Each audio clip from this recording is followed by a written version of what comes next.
hottest virtual wholesaling zip codes in the US. Um, this is going to be my first live in a series of videos that I'm going to do. I have well over 1,000 zip codes that I can actually do this with. So I'm just going to be doing this. I'd like to do this every day. Hopefully that won't be too overwhelming for myself or you guys as well. But I want to bring you guys some really good insights here that I found over the last several months. But first, let me make sure that I am streaming in YouTube. Let me make sure I'm streaming in my Facebook group, and let me make sure I'm streaming in my YouTube channel. So just give me 1 second, and then I'm going to go right into it. Hope everybody's doing well. As you guys come in, just drop a comment on where you guys are streaming from or watching from. I just need to post this in my Facebook group, and then I'm going to go ahead and get into the data here. And it's good seeing you guys. I haven't seen you guys in I think over a month. I disappeared on you guys. I have a habit of doing that sometimes. Okay, so give me just 1 second here. Post this.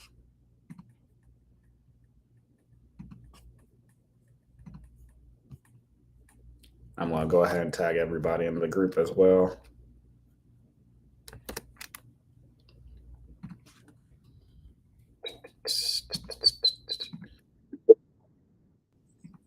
Oops, let me undo that.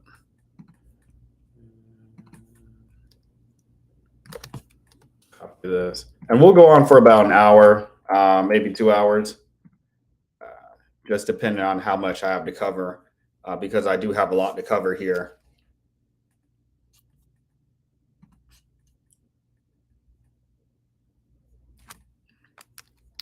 Dun, dun, dun, dun. I got my coffee with me. It's a good day so far. It's a good day. It feels like Wednesday. I have to keep on telling myself it's Tuesday. Everyone. All right, cool.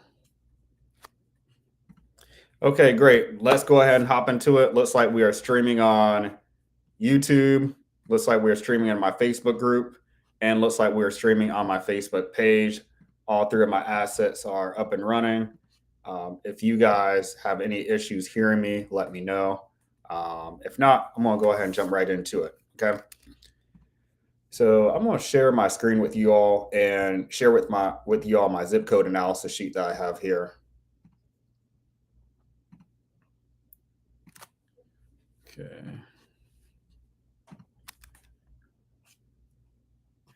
All right. So we're going to be referencing this sheet for majority of the call. This is my actually let me change to my Yeti speaker. Actually, audio should sound a little bit better now. So the audio should sound a little bit better now versus my MacBook speaker. Just want to make sure I have that on. Okay. All right. As I was saying, we're going to be working off of this sheet for the majority of this series. If you guys haven't gotten this is my zip code analysis sheet. This has every single zip code in the United States on it, broken down by the distress level of the zip codes. Over here, you can see I believe there are 5 distress levels I have here. Yeah. At risk, comfortable, distress, mid-tier, and prosperous. So in order of distress is the most distressed zip codes. That's the most distressed zip codes in the United States. Okay.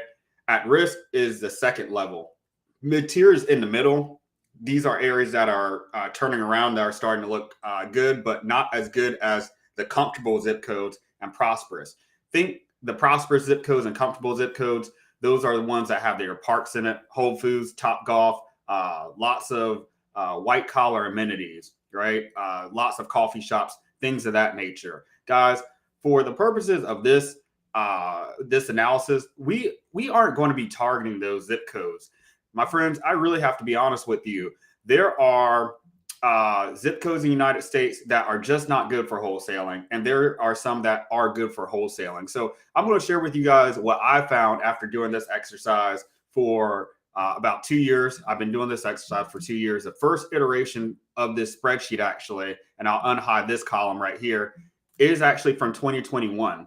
So you can see this data right here for the Redfin median sale price, the Redfin days on market, and the Redfin home sold is for 2021. Okay, so over the course of 2 years, every time somebody asks me to do a list pull for them, every time I analyze a market, whether I want to virtually wholesale in it or if I'm just trying to figure out if it's a good market to go into, I reference this sheet. And this isn't something that somebody taught me how to do or anything like that. This is what I've done myself, right? I start to think, okay, what makes a good market to wholesale in? What makes a market to stay away from? Guys, I'm honest with you. I'm not going to sit here and say every single market in the United States is good to be in, right? The reason why majority of people are struggling with their wholesaling operations and investment operations in general, this goes for people that are picking up rentals. This goes for people that are picking up short-term rentals. It doesn't matter, guys. We are looking for homes that are not in affluent locations. Okay. So if I were to ask you guys, Los Angeles, California, Boston, Massachusetts, New York City, New York, what do all those have in common? Most of the time you guys will say, well, the guys, CC, those are very affluent markets to be in. Well, what makes an affluent market, right? What makes a non-affluent market? Okay. And if you guys hear a little bit of background noise, always happens like this. Seems like somebody's doing their yard in the house next door to me, so we're gonna bear with it. So we want to figure out what makes an affluent market. So I found out that it comes down to a few factors. Okay, it comes down to number one, the median sale price. And here on my zip code analysis sheet, I'm gonna go to my master sheet here and clear out all of the zip codes here that may be, I want to clear out all the zip codes to show you guys all the 25,000 zip codes here. And this is something I put together myself, guys. I have 3 data sources that I use: Redfin, census.gov, and a website called eig.org to get this distress level here. I combined it all in one spreadsheet, right? If you just have the Redfin data here, it doesn't really tell you that much. But when you combine it with the distress level, it really gives you a lot of insights into how healthy a market is. So the first thing that I look for, guys, and I updated this in July of 2023 this year. So I'm going to go off of this data right here. The absolute first thing that I'm looking for, guys, is what's the median sale price? If I'm in a market where the median sale price is over $500,000, guess what the sellers are going to say? All the sellers are going to say things like this. Oh, Cece, I have a realtor that's going to help me sell this house. Oh, let me see your contract so I can take it to an attorney. Oh, I've had 30 other people call me about this house. Guys, those are the types of people that you get in the affluent markets. Yes, there are people that you can target in non-affluent market or in affluent markets that may be distressed, right? There are some zip codes in New York City in that MSA that may be around 50,000, 60,000, 70,000 as far as the median sale price. But guess what, guys?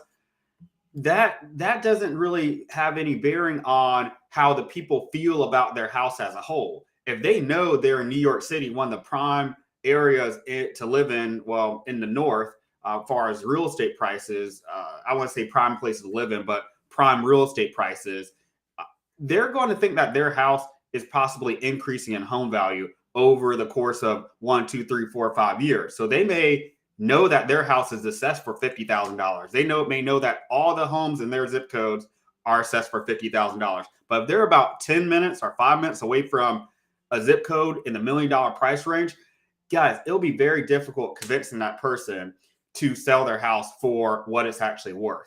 So I only go into markets where I see the median sale price, meaning if I look at all the homes that sold in the last month or last 2 months, and I average out all the medians, then I want to go somewhere where it's under 300,000, preferably 250,000, because if somebody has a house that's worth 50,000, they're going to be more realistic than somebody who's in a market where it's worth $1 million. Okay. So that's what I'm looking for first and foremost in my market analysis. So I have a filter here. So, and I'm going to actually take this filter and do less than or equal to 25,000 or 25,000, 250,000 is what I meant.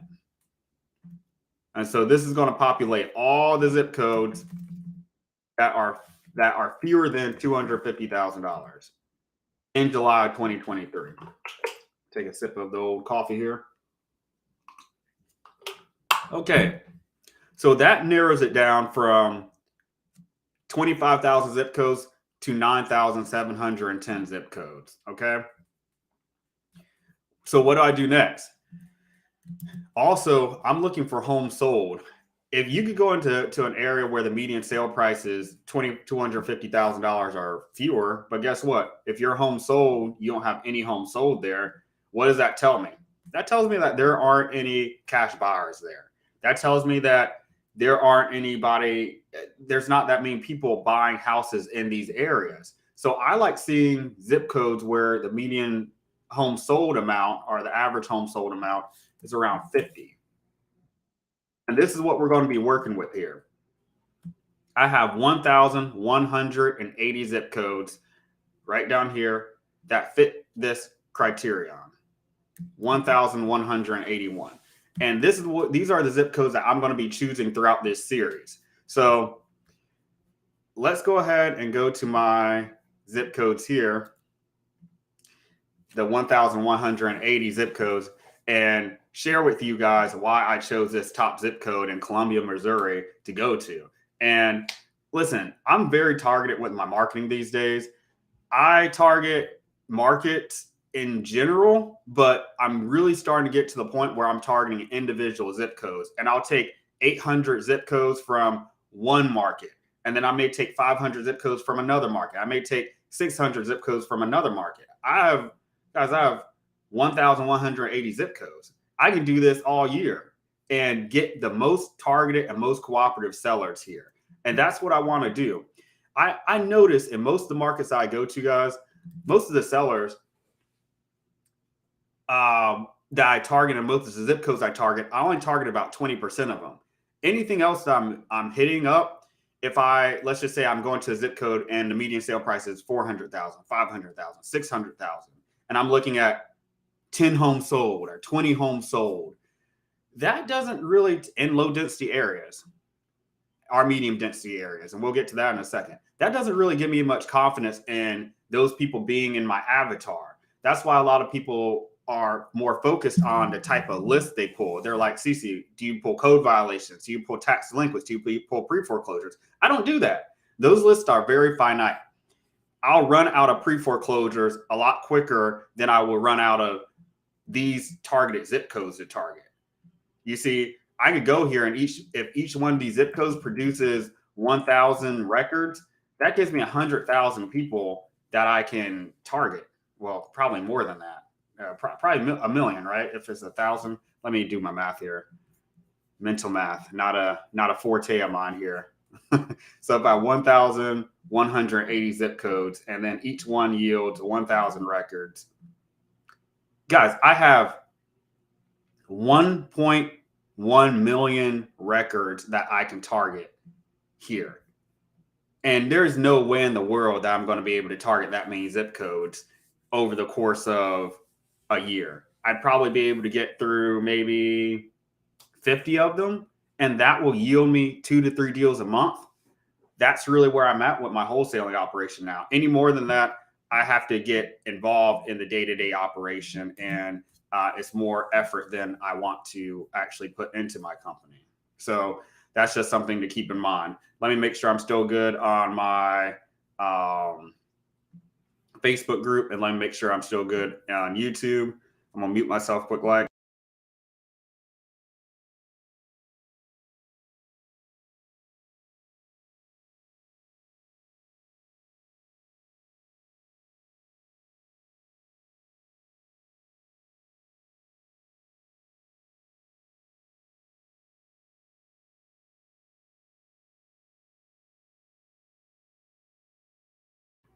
All right, just had to make sure my audio was good. There's been a few times I've just been talking to myself and nobody has told me. Another sip of coffee. So this is what we're doing here, guys. This is the best way to target homeowners for virtual real estate investing, wholesaling, picking up rentals, flipping houses. Of course, it's a little bit different if you're flipping houses or picking up rentals, because I get it. You have to have a crew there. But if you're virtually wholesaling, guys, this really is the way. And I think this is the way forward. I found that a lot of investors have a lot of waste as far as the list that they're targeting. They may target a list of 10,000 people, but really only about 2,000 of those people on that list are worthy of targeting. The other ones are people that live in affluent areas, or they're people that may have bought their house for 500,000, even though they're high equity. If somebody bought their house for 500,000, what motivating factors do they have if it's completely paid off? That's why I don't target equity. I target people that bought their house for a certain amount. And later on in this call, I'm going to actually go over the criteria that I use in order to pull my list. And I'm going to show you guys how you get access to the list that I pull as well. So stay tuned for that. So how did I choose this zip code that we're going to be discussing today? 65202. Let's go ahead and get into it. Well, I said all these zip codes here are worthy of targeting. They really are. So out of the 1,180 zip codes I have here, I could target any of them. But how do I prioritize which ones I'm going to target? At first, I said, well, maybe I could go by median sale price. But that, when I looked at that, I said, man, some of these median sale price zip codes are really low. And the lower that you go, I would say underneath 100,000 as far as the median sale price, the lower your assignment fee is going to be. So I don't want to set you guys up for failure, right? I want to take you guys somewhere where you actually go and get a list and actually have an opportunity to make a $20,000 assignment fee. That's what I'm averaging right now. And that's really what I'll take at this point as far as assignment fees, because it takes a lot to get the deal to the closing table. It's just a little bit anticlimactic to get a deal to a closing table. You did all this work to make $5,000. It's not a good feeling. So if you're going to put in that effort, you might as well go somewhere where your efforts are going to be nicely rewarded or compensated by the end of the deal. So I said home sold. We could go off the home sold. And so if I did that, I'll sort this by home sold. Still, I said that's actually not bad to do. And like I said, I may mix it up and go after some of these zip codes that had a lot of homes sold. But I didn't really like what I was seeing as far as the areas like El Paso. That's like suburby, low density. And I don't really like targeting Texas, New Jersey. Don't really like targeting New York or the North, New Jersey, New York area right now, at least in the wintertime. Jacksonville, North Carolina, that's a military town. That's good for rentals, but maybe not for wholesaling. Broward, that's in Miami, Florida. And that's one of the outliers I was telling you guys about a little bit earlier in the call here, is that you can target a zip code that has a 180,000, 200,000 median sale price. But guess what? The whole Miami area is very affluent. Most homes are going for well over $500,000. So if you get somebody whose home is worth 180,000 and 33319, guess what they're going to say? Well, Miami's a hot area. It's turning around. I'm going to need 500,000 for my house, right? So that's why I didn't choose it. And Hinesville, Georgia, I actually lived near there. Actually, I lived in Hinesville for a little bit. That's where Fort Stewart is. Shout out to all my Army vets out there. Not going to choose that one. So I said, how do you determine how hot a zip code is? And I started to think, I have this days on market filter here, and this is updated in July. So the quicker that a home is being sold, or homes are being sold rather, in an area determines how healthy, how hot a market is, right? So if something's being listed and having an offer in a day, you know it's a really hot area, right? And so also I know that the numbers over here, the days on market number isn't skewed because I at least have 50 homes sold.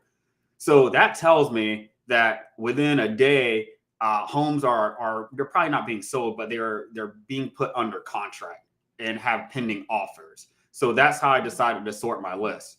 And so the first zip code that came up was this zip code in Boone County, 65202 in Columbia, Missouri. I said, where in the world is this?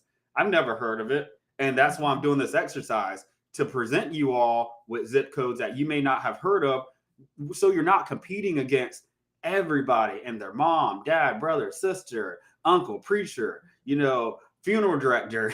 I mean, everybody seems like they're targeting the same exact zip codes. And guess what? Everybody's targeting the same exact list in something like PropStream, in something like List Source, and RealFlow, and Realty Track, and Batch Leads are pulling the same list. All these data resellers are selling you the same list in the same areas, guys, and they have the same data. So they're using the same data sets. So they all are in situations where they're basically giving you the same homeowners, right? I actually use a different data set, and I'll share the data set that I use here shortly, in a way that you can actually bypass all that and just get the list that I'm going to be showing you guys directly from me. But with this, I'm looking at this, and I'm not hearing a lot of people that are saying, hey, I'm in Boone County, Columbia, Missouri. That's not one of the hot areas. A lot of people are talking about Columbus, Ohio, Chattanooga, Tennessee, Houston's always hot, Atlanta, right? Guys, you have to go off of data. I learned a long time ago doing this. I go off of analytics. I go off of data, right? I don't depend on somebody to tell me, or me to happen to hear in a Facebook group or on Bigger Pockets, oh, that's a good area to target. Well, how did that person know it's a good area to target? Let me see the data. Let me see the numbers. And I told you guys in the earlier part of this call, and I'll go over it now, what we're looking for. We're looking for zip codes that have a median sale price of $250K or under.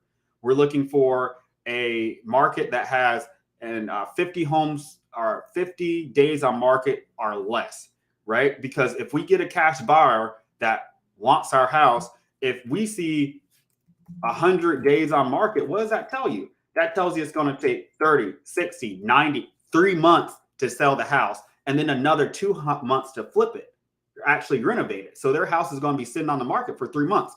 That's how we know which areas our cash buyers are going to want to be in. And I'm going to show you guys how many cash buyers are in the zip code too, in proportion to how many sellers that I am targeting and suggested targeting in this zip code. But we don't want to go in an area where the median sale price or the Redfin days on market is close to 90, 100 days. This data set that I'm showing you, this zip code analysis sheet that I'm showing you, is really powerful because it answers a lot of questions for you before you even go in a market. Guys, I don't hope and pray. I don't say, man, I hope my marketing goes well. I hope when I spend this $3,000 and pay this cold caller and then pay this person to text message my list, I hope I'll get a deal. I just hope I will. Guys, that used to be me. And I'm not making fun of anybody out here, because that used to be me. The reason why I'm here is because I went on that journey. But those days are over. You guys have me and data that you guys can go off of. I wish I had somebody in 2015, 16, 17, or even 18 showing this data right here. But I went and I did all the hard work for you. I went and made the mistakes for you. Guys, I'm still refining my process to this date. This zip code sheet came after years of just analyzing and reflecting on the list that I will pull and the marketing that I would do, and me getting surveys and feedback from my clients. Some of them will say, yeah, CC, man, that marketing that you did for me, I appreciate it, but I didn't get any deals out of it. And that would crush me. I would say, man, that person spent like $4,000 with me and I didn't get them any deals. And other people would say, luckily, majority of the people that I work with would say, hey, I got a couple contracts from that, and they'll reinvest with me. So people aren't reinvest their money if they're making money with you. And so that's how I know if people were making money with me. Now I'm at the point where I'm not doing marketing campaigns for people anymore. I'm really just doing list pulls, right? Marketing list pulls, because most people, they want to take a stab at marketing themselves as far as cold calling, text messaging, things of that nature. And this is what I enjoy doing. I love doing the data analysis, and this is where I should be really sitting at the seat right here. Okay. So I saw that there was 1 day on market. I said, man, this can't be right.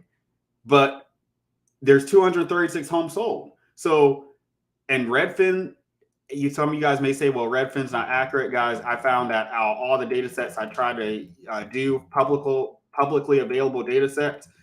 This is the best one. Zillow's not as accurate. There's a couple other ones that aren't as accurate. Zillow, where are the other ones? Data.gov, that's not as accurate. There's the Fred site. I'm not able to get the insights that I need from that. And that's another thing, guys, too. I'm showing you guys the data sets that actually matter, right? All this about what the rents are in an area, the home volume being moved, that doesn't matter. That doesn't matter if you can't break it down by zip code, because if you look at things at too much of a macro level, you can't make any assessments out of it, right? If I'm looking at the whole state of North Carolina, I can tell you generally what the state's doing, but how am I going to narrow down a specific area I need to target? So the data sets that I'm showing you here, the fields I'm showing you here are statistically relevant. When I first did this list, and I don't have the copy of it on me now, and I might show it on future live streams, but when I first did this analysis, guys, what I actually found, I had close to 40 data points up here, 40 up here. But I realized over the years, a lot of these data points didn't make sense to track, right? Like I had days on market change, like how many, like are not, yeah, I had a percentage of days on market change from the previous month to the next month. And then I had the percentage of homes sold change. I found that wasn't important. I found that really having the median sale price here, the days on market, and the home sold was important. So, and this is the best data set. Trulia, Zillow, Census Reporter, data.gov, a lot of those websites, just the data was not accurate. And on top of that, I don't think I could scrub it either. I could scrub Redfin data, and they offer data freely available, which is awesome. They want you to use their data in order to use their platform. Okay, so if anybody has any questions so far, feel free to drop something in the comment. We got a chat here. Okay, so I'm gonna get to a question here. Thanks for the question, Owner Finance Homes. Cece, you mentioned not being in affluent markets like New York. So we should take the results of this list and then cross-reference this to make sure we are not in an affluent area. That is correct. That is correct. And guys, I have trainings on how to actually determine if you're in an affluent market. What I'll do right now is I'll show you quickly just on an 80-20 viewpoint on what that looks like. Okay, so thank you for the question, Owner Finance Homes. I'm going to keep this up here for a moment, and let me just show you an example. So what I do is I take all of the zip codes in a particular MSA, metropolitan statistical area. Let's take Richmond, Virginia, for instance. So I just don't take the zip codes that say Richmond, right? I just don't say, oh, let me go in Richmond and let me just filter this by Richmond, Virginia. And that's a great question, my friend, that you had there, because I would only be left with this. I go on Wikipedia, and from Wikipedia, in 1 second, I'm going to share my Wikipedia with you all here. From Wikipedia, my friends, this is what I do. I'll just go to Google and I'll say Richmond MSA.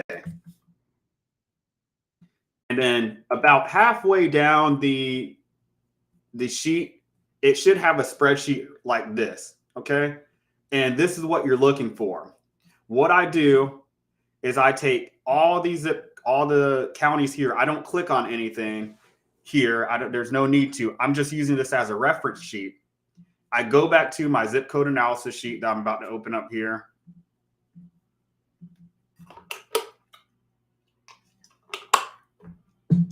And then I just one by one, I copy and paste all the counties from my master sheet that are in Richmond over here. Like I said, guys, there should be another training in my on my YouTube. If not, I'll likely do a live on that and show you guys how to do that. And if you guys want this zip code analysis sheet too, I'll show you guys where you get this. I have the link right here. You could click that little QR code. It also should be in the description of my YouTube channel on my YouTube page where you guys go in there and go on the actual link. But that's the national distress zip code list. That's what I'm working off of right now. Okay. And that's at quicksellerleads.com. So back to this.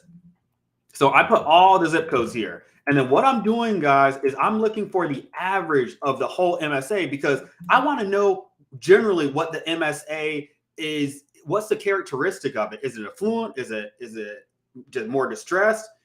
I found that, I can't average these qualitative filters here. I can't, I could count and say, okay, there's 1, 2, 3, 2 prosperous, 4 or 5 prosperous zip codes. There's, 2 at risk. This information anyway is from 2020, I believe. 2020. Yes. So is the population density. The home sold is more updated. And I updated this in July. I'll likely update this again next month. But this is good data right here. It doesn't need to be updated that much, that often. So what I'm doing is I'm averaging all of these fields here. And I'm going to freeze this top row, because I want to know in general, what's the market doing? Is it affluent, right? I found, guys, to determine if a market's affluent, I look at the median sale prices or the average home price in the United States. Right now, I think it's around like 450. Let's just say it's 450,000.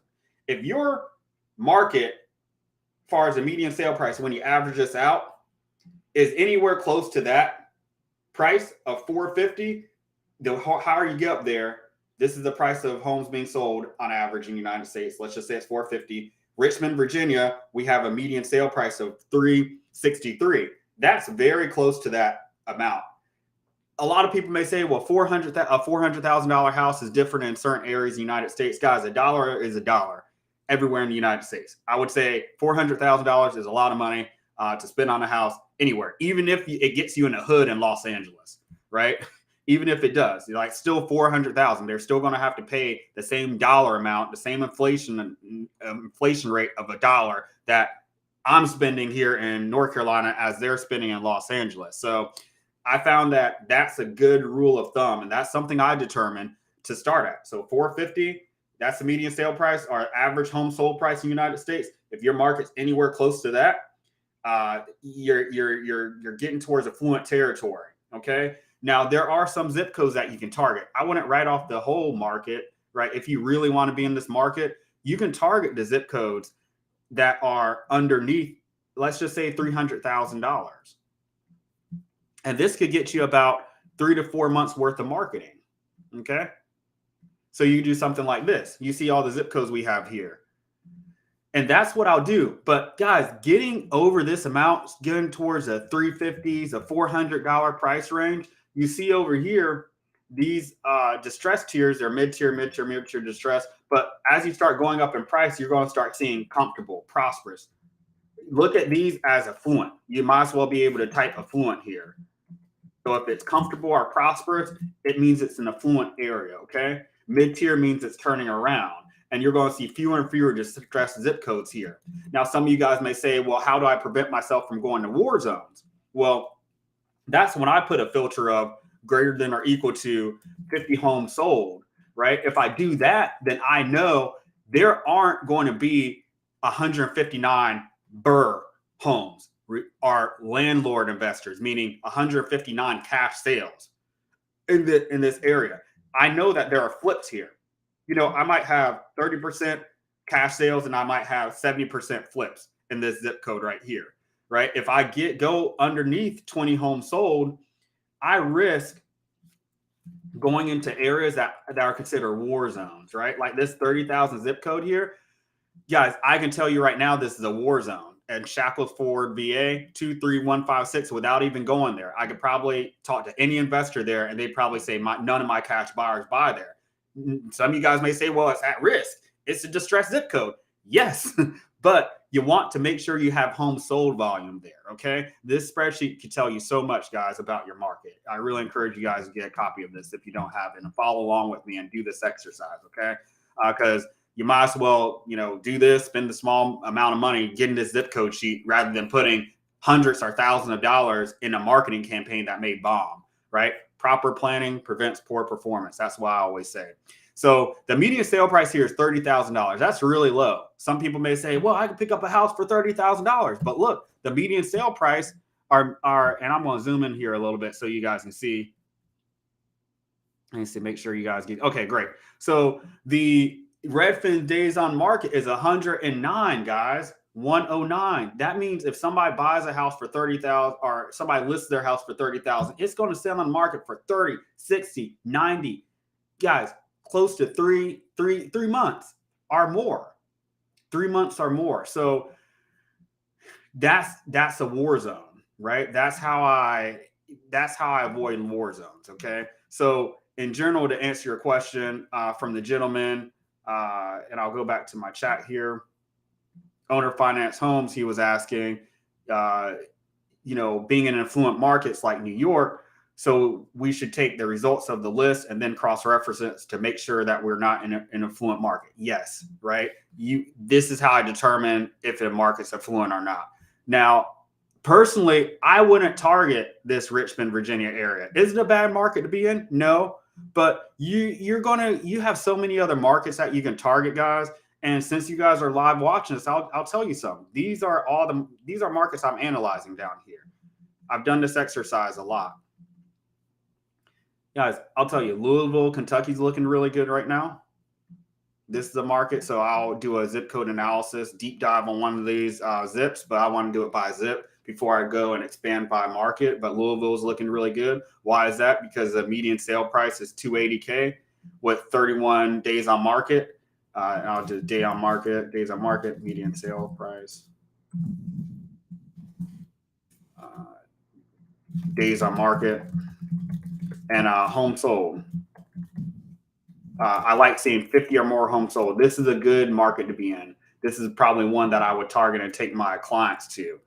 And I do have my build to scale clients. I do marketing for, but not really doing marketing for a general population. But this is a market that's not affluent. So if an average home is being sold for $400,000 and the median sale price is $280K, guys, that's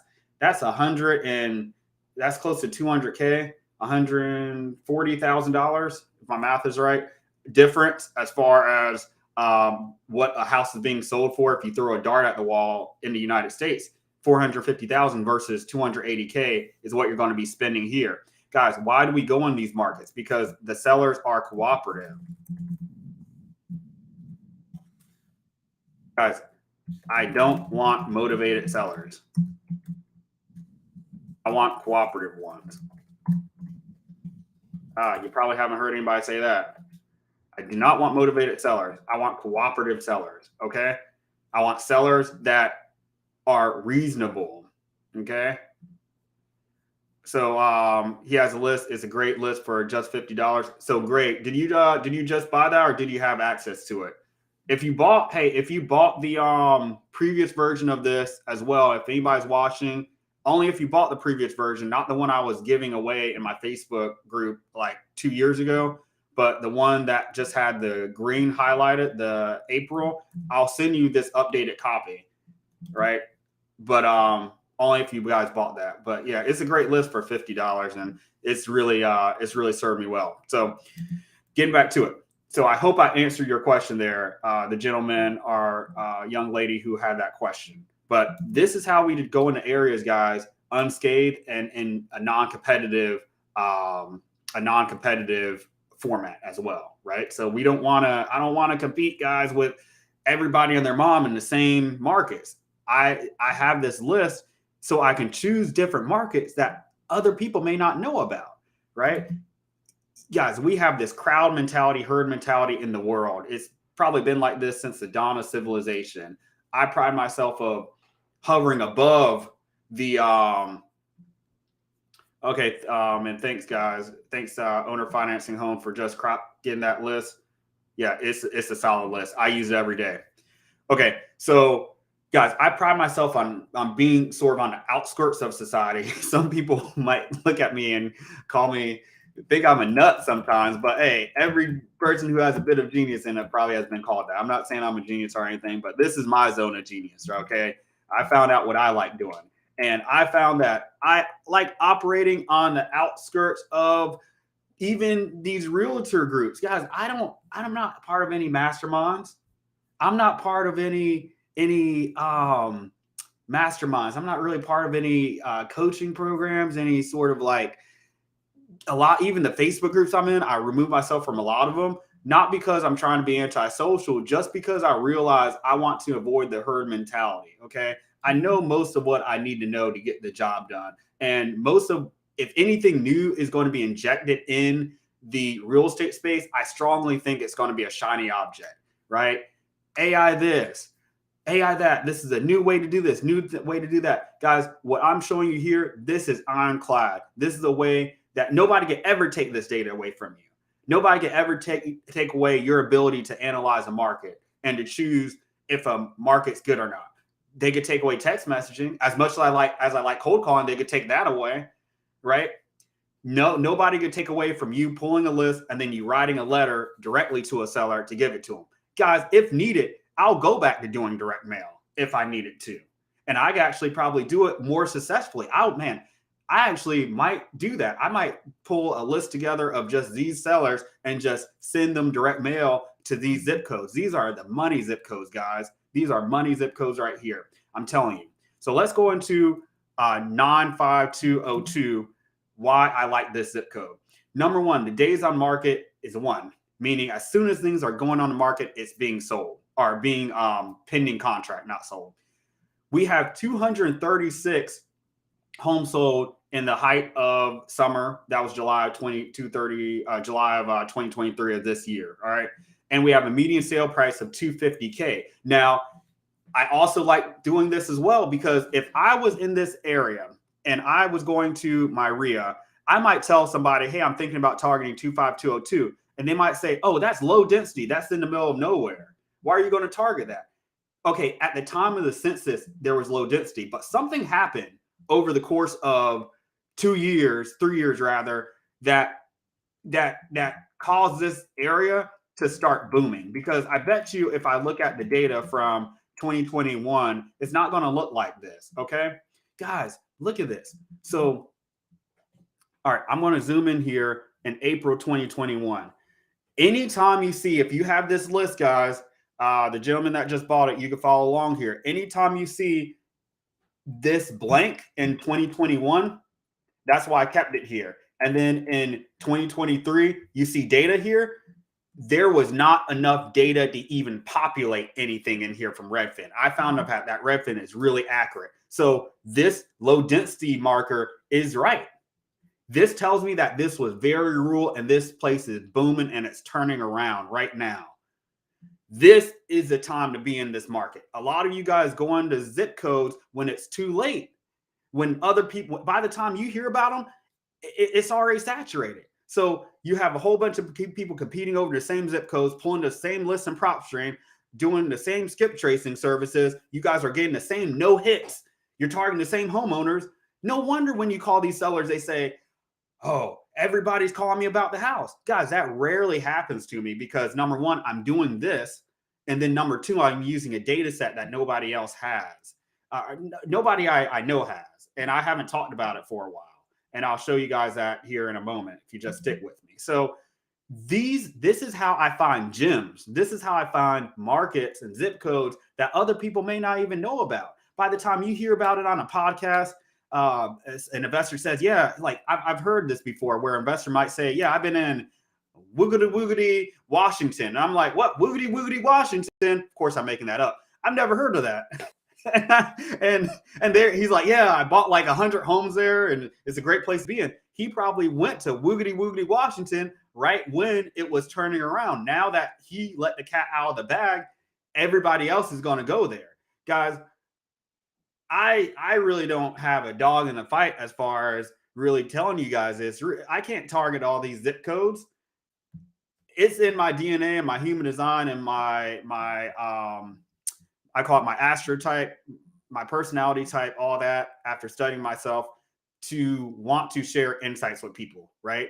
Some people have told me, well, CC, you should keep this close to your chest, this, down, and the third. That's not who I am. I'm a data analyst and by trade, and I'm a type of person that gives people knowledge, right?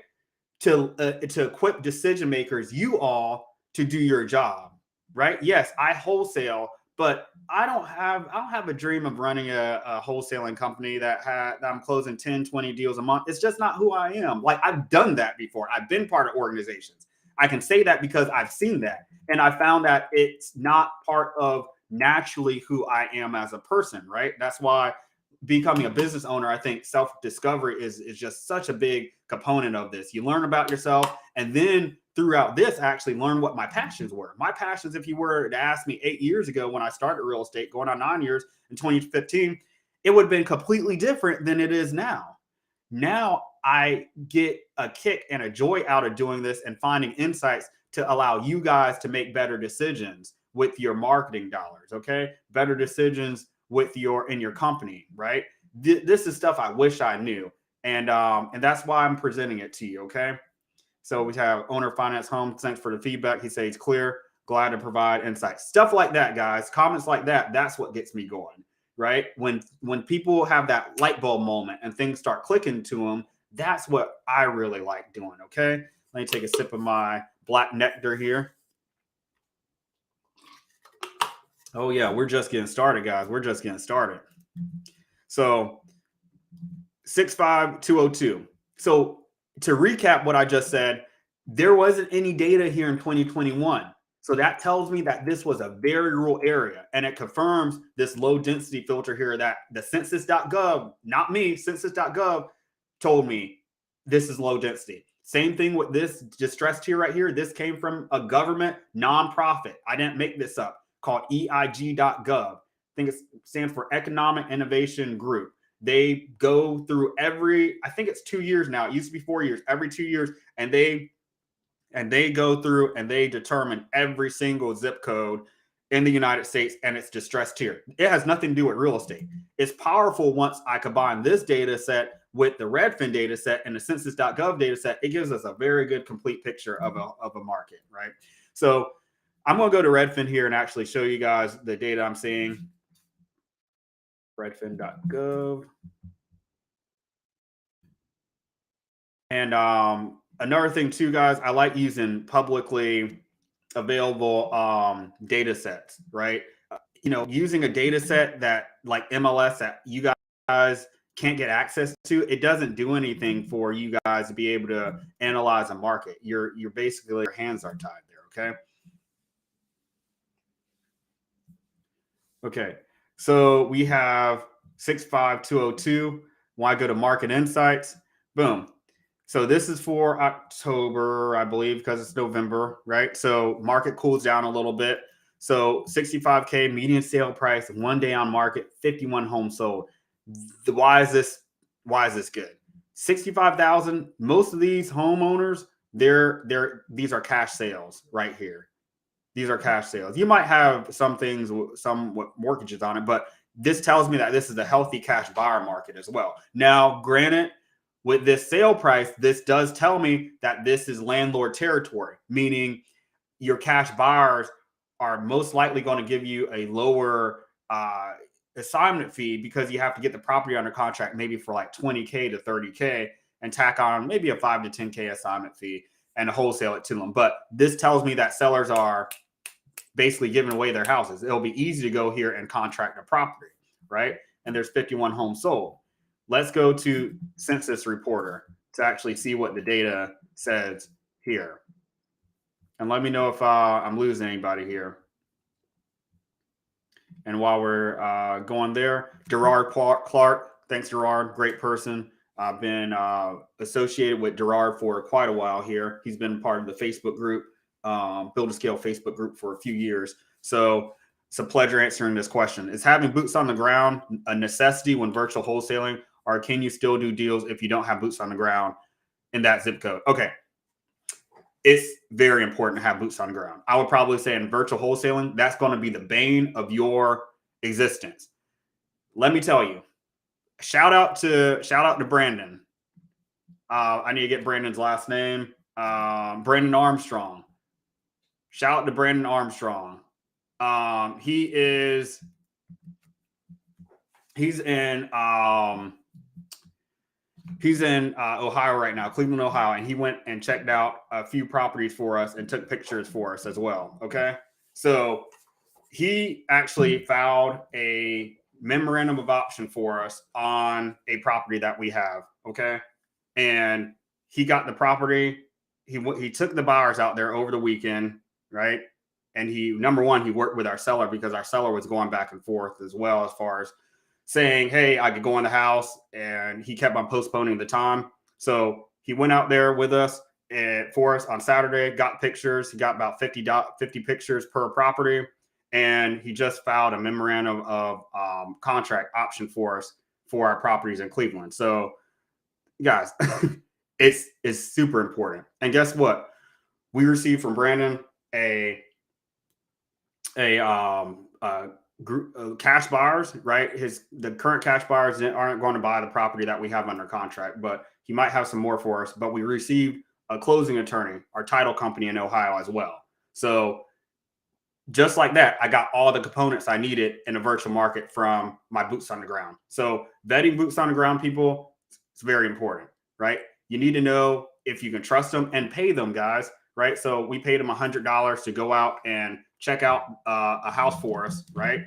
And I'm about to compensate him more for going to file the memorandum of option, okay? So that's somebody we can depend on and we can rely on month after month, as long as we take care of them to go out and do that for us. So, guys, if you don't have a boots on the ground person you trust, that's a situation where your deal might get stolen from behind your back, right? If you screw over your boots on the ground person, they could be shady, right? If you tell your cash buyer, if you find them on Investor Lift or something like that, and you tell your cash buyer, hey, go out to the house, and the tenants are going to meet you there, and then the seller meets you there, what prevents the seller from talking directly to the cash buyer and them cutting you out of the equation? So every single time we have a deal virtually, we have our boots on the ground person there to be our intermediary, to be our buffer, to be our eyes and ears. Okay. So I would say that's critically important. Great question. So I'm going to go back to, and let me know if I answer your question, Gerard. So I'm going to go back to my list here. Okay. And let's go ahead and look at the data here. Now, what am I looking for? Guys, I don't want a lot of Hispanic individuals in a zip code, right? This is why I don't really target Texas that much.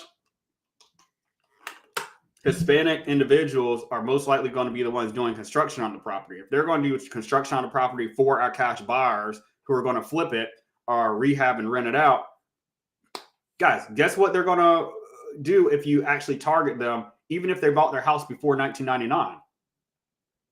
They're going to probably say, oh, I bought this house in 1999, but I renovated it. So you want to make sure your Hispanic homeowners and citizens are low. So this is what I do before I actually go into a zip code, right?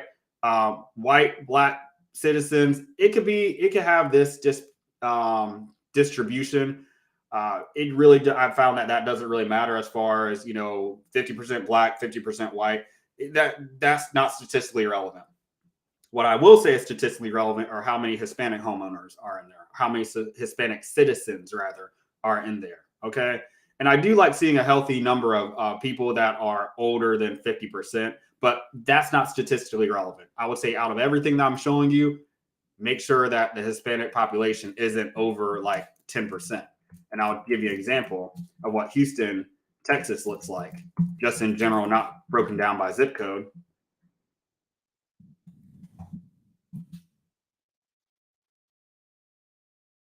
Okay. Wowzers. 45%. 45%, guys. Hispanic individuals. 45% Hispanic individuals. That's guys, that's quite a bit. So think Hispanic homeowners are playing the same game that you're playing. They're going out right now. And guys, I say this unbiased, right? Think of me as CC Bot, right? This isn't saying anything political or anything like that. I'm just saying it just based off what I see, I want to set you guys up for the best situation possible. If you're having trouble in Texas, particularly Houston, this is why. When I did an analysis for Houston, it looked like it was a good place to target, but this number has shot up.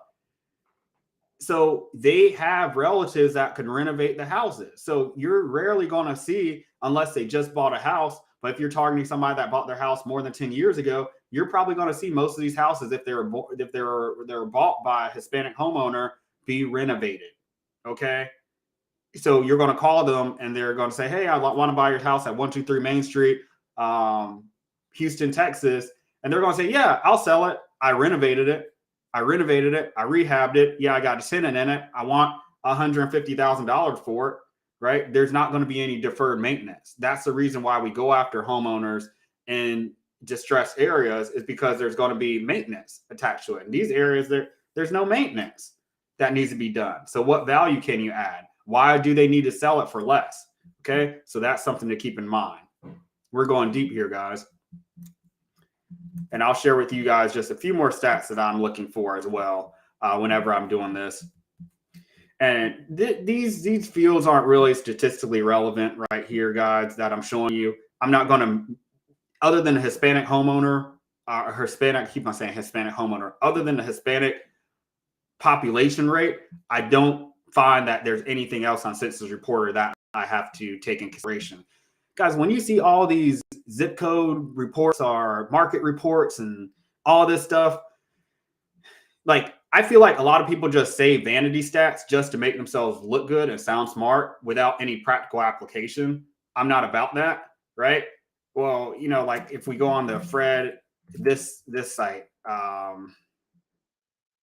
this right here, I see people that may do like market updates with this, okay? And I'll do, let's just say I'll do, since I'm doing Columbus,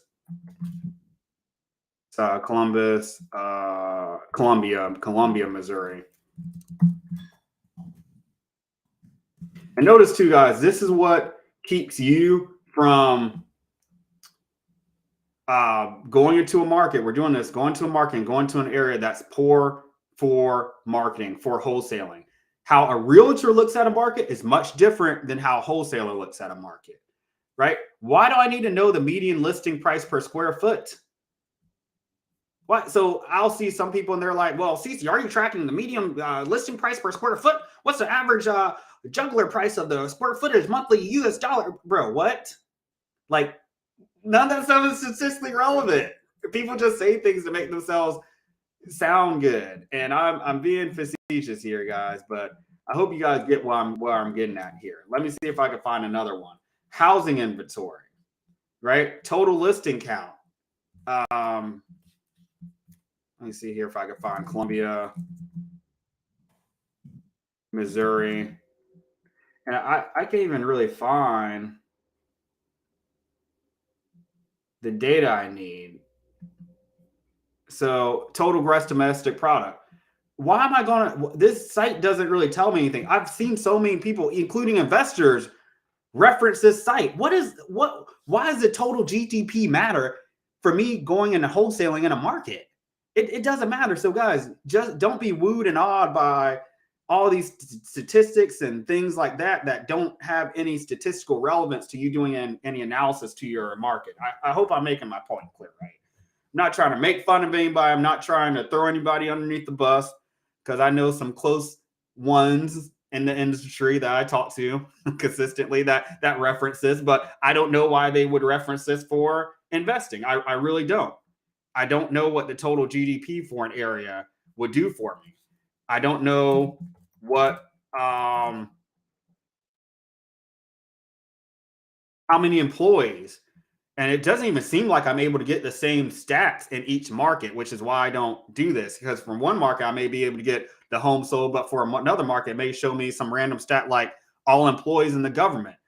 So some people may say, yeah, it looks like we have a 6.3 per thousand standard deviation of local government employees, and that's up from 1,000 last year. Does that tell me the health of the market? Does that tell me if that's a good place to go find cash buyers and sellers? No, it doesn't. Okay. Hope I made my point. So so who do we got here? Cece just joined, so I might have missed it. But what markets are good for buy and holds? Okay, hey, great question. So for buy and holds, I would really look at a market that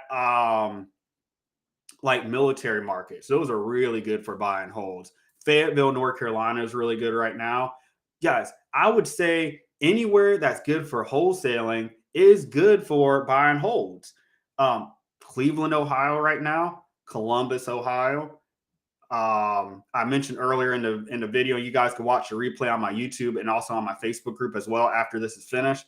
Another market that's good is Louisville, Kentucky, right? Those are markets are good in buy and hold.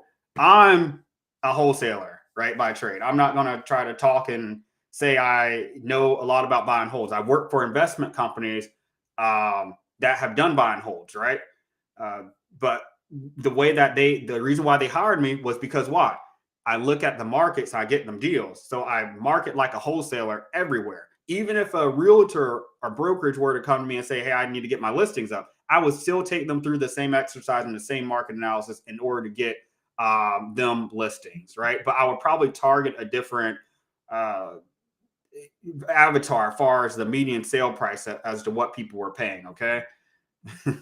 So I hope that answers your question.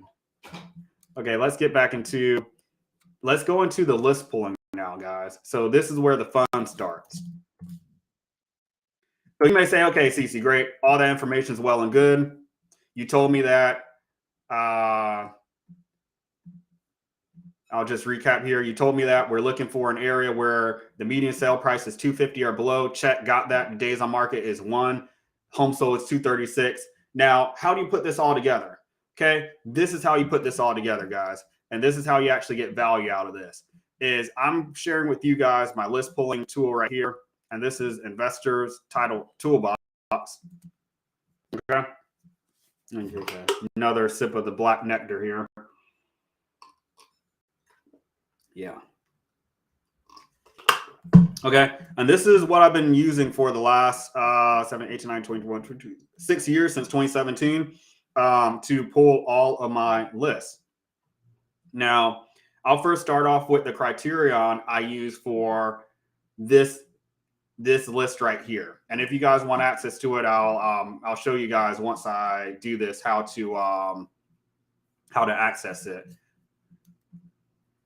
So I'm looking at Missouri. I'm looking at Boone County. Okay. And then this one zip code right here. There's so many. This is why I go by zip code. A lot of people go by county and they go too large. And honestly, this is a gem for you guys listening live. We only want to pull the zip codes in our market where we are actually wanting to target for the month. You don't want to target 20,000 records, skip trace that, and you have one cold caller that's working like 3 hours a day. Why? You will have a lot of wasted data that goes bad in 30 days. So I might as well pull 5,000 records, give that to him over the course of 30 days, and then skip trace my other records because that data goes bad. You can hold on to the seller records for a little bit longer because there's not that much turnover month after month, but you don't want to pull a list, skip trace it, and then just let it sit on your shelf. It'll go bad. So, but you could pull the actual list, the seller records, and like hold on to it as long as it's not longer than like 4 months. But I would skip trace it as you need it because these sellers and a lot of the sellers that we work with, they're dodging creditors. They may be in a situation where they're dodging family members or who knows what, but they may be in a volatile situation as far as their current home situation. And they may have a home that they're renting out and they're taking that money and they're living in motels. We don't know. Those types of individuals, their phone numbers change quite often. So every 30 to 60 days, you expect 30% of the phone numbers to potentially go bad. And those are the people that we really need updated phone numbers for, and we need to be targeting them. So the data on the list as far as the home records doesn't go bad, but the phone numbers may. So that's why I say skip trace it as you need it. Okay. So let me go over the criterion that I'm using here. So first loan amount. And thanks for the comment there. Mr. House Deals for you. He said, thanks. I've been in Louisville and Cleveland recently, started looking in Fayetteville. I'm a wholesaler as well, but looking to grow my portfolio. Thanks, CC. Hey, shout out to you. And best of luck growing your portfolio. Cleveland is a great area right now, and Louisville. I just picked up 2 duplexes under contract in Cleveland. So I did a marketing campaign there a few weeks ago and got those. So nice. Oh, and I lived in Fayetteville for a little bit. Okay. So, okay. So first loan amount, I keep it at 100,000 or less. Purchase price, I put it at 100,000 or less. Total outstanding loans, 100,000 or less. Why do I do that? Guys, I don't want anybody that bought their house for more than 100,000 or owe more than 100,000 in loans, because they could have bought it for 100,000, but guess what? They could right now have refinanced it, you know, at the height of the market or in the last 10 years or something like that. And when it got assessed or appraised rather for, let's just say 150, they could have cashed out and they owe 175 on it with interest right now. So I make sure my total outstanding loans, I have a ceiling right there. I don't want anybody that bought their house for more than that. I have to have this triple quantity filter of 100,000 because I don't have equity on here. Guys, I could have somebody that bought their house for 500,000 and they have 100% equity. That person is going to be way less motivated than somebody that bought their house for 100,000 and they have no equity, right? Like, you know, most of these people probably have at least 50 or 60% equity, but the point still stands. I don't want to target people that have 100% equity and bought their house for a lot, right? I found that there's something psychological about somebody willing to take less for their house and not arguing with me and being cooperative if they bought their house for under 100,000. So on all my lists, this is the criterion I use. The purchase date, I do 1999 or prior. That's 24 years. Going in next year, that's going to be 25 years of home ownership. And then I do a year built of 1800 to 1999. So basically 1999 or prior for the year built as well. So notice one thing, guys. A lot of my filters are the same, but with different criteria. I do that for the sake of organization. A lot of people, when you pull these code violations lists, these tax delinquent lists, all this stuff, you need these like property filters like REI SIFT. And there was another one I was using several years ago. And it's just a big old mess because you have data from everywhere. You have to deduplicate it. You don't want to double skip trace it. I keep things very organized. I pull by zip code to know I can just replace this zip code after I finish dialing these sellers with another zip code. That's what I do. And I don't have to change these filters a lot. I'm very systematic with my approach. Okay. There's a few steps that are involved, but once you get the hang of it, and I teach this in my Build to Scale program, once you get the hang of it, it's fairly easy, right? It takes most people about 2 weeks really to get the hang of this. Okay. So another filter I use, guys, is a lot square footage filter. Why do I do this? I only target our sellers that are sitting on a quarter of an acre lot or less, 25% of an acre, right? Quarter of an acre lot or less. Okay. I do that because I want to be able to get comparable sales. I don't want to go in an area where I'm not able to get comparable sales. So if I have no lot square footage, I may risk going into pulling a list and getting a handful of sellers or a lot of sellers that want to sell, but they live out there on Route 66. And I may end up trying to take energy and effort trying to target that person rather than saying, hey, you know what? That's a lead that shouldn't even come through the pipeline. Because if it's difficult to get comps for you, it'll be difficult to get comps for your buyer. And you're going to have to convince them to sell their house to you. Okay. That's something we need to keep in mind. All right. Give me 1 second, guys. Just one moment. 1 second.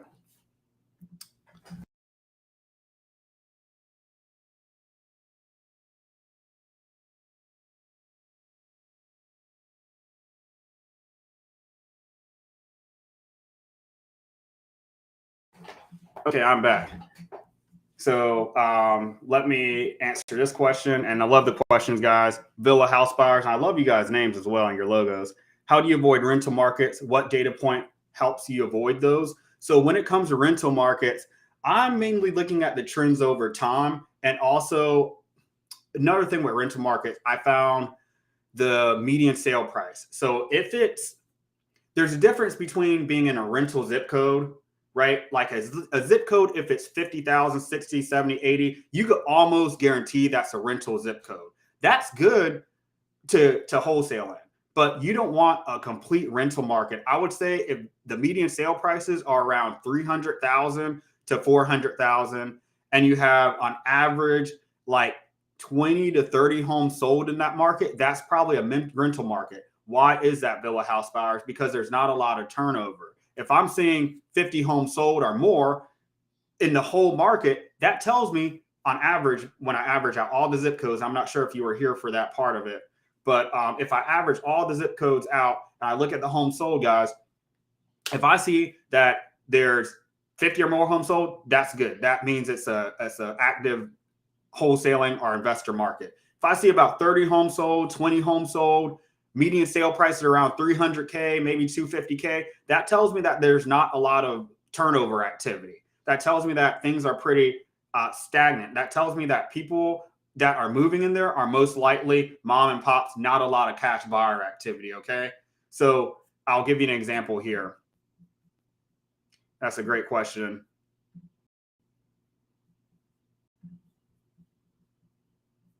And while I'm pulling that up, guys, if you want the zip code analysis sheet, I have the zip code analysis sheet as well as the this cash buyer and seller list I'm putting together. So you don't have to go to Investor Tile Toolbox and pull everything. You can actually get that from me. And so everything that I'm showing you guys, I offer, right?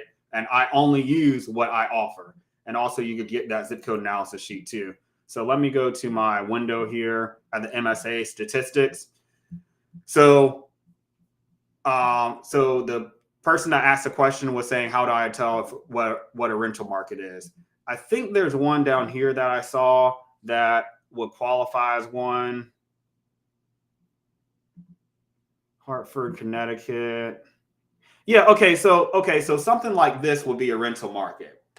Hartford, Connecticut, I would probably put at a rental market, but these are more of like your affluent rentals. The median sale price is 376K. So, and then the days on market, this is days on market right here. Sales price on average, and then your home sold. Oops.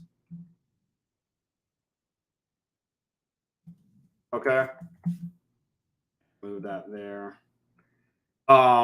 Give me 1 second. So, and then home sold. Okay. So it's 42 home sold, 30 days on market, and then 376K. So that's actually not a good example. I would say if the days on market is a little bit higher.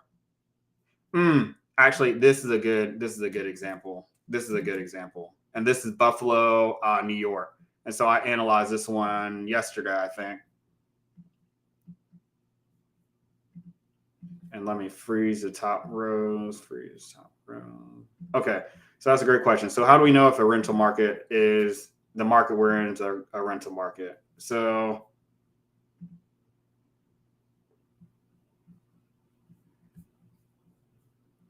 and Gerard was asking before I get to that.